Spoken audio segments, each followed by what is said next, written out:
Վարչապետ Փաշինյանը ազգային ժողովի ամբիոնից BJ-ի ներկայացման ժամանակ հայտարարել էր, որ աշխարհը մեզ նայում է որպես ազգնահատակ, ու եթե մենք ուժեղ բանակ ենք ուզում ունենալ, պիտի նախ կարողանանք պատասխանել այս հարցին. ումից ուժեղ բանակ, որ պետությունից ուժեղ բանակ ենք ուզում, եթե մենք նկատի ունենք երկու թշնամի պետությունների, ապա հետո հարցը առաջանալու, բա որ ուրիշ երկիր մեր համար խնդիր ստեղծի։ Դուք ունեք այս հարցի պատասխանը, մենք ումից ուժեղ բանակ ենք ուզում ունենալ։ Ես ունեմ այդ հարցի պատասխանը, որպես միջազգային հարաբերությունների տեսություն դասավանդող դասախոս գոյություն ունի այսպիսի մի կանոն միջազգային քաղաքականության մեջ, որը կոչվում է անվտանգության դիլեմա։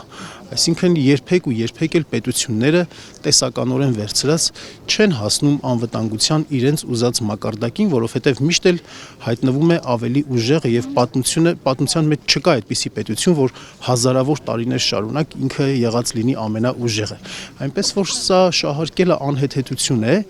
եւ ոչ թե հիմա մենք պետք է հարցը դնենք, թե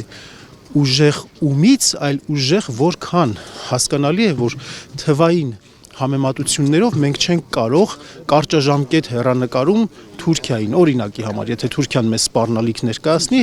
այո, գերազանցենք, հա, բայց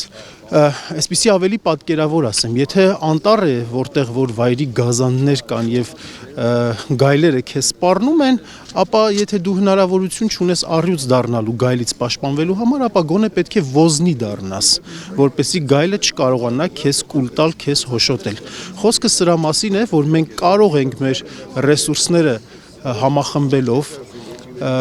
ազգային ներքին համախմբում իրականացնելով, բանակը դարձնելով տեխնոլոգիապես հագեցած եւ բազմաթիվ այլ պայմաններ ապահովելով դառնալ այդ ոզնին,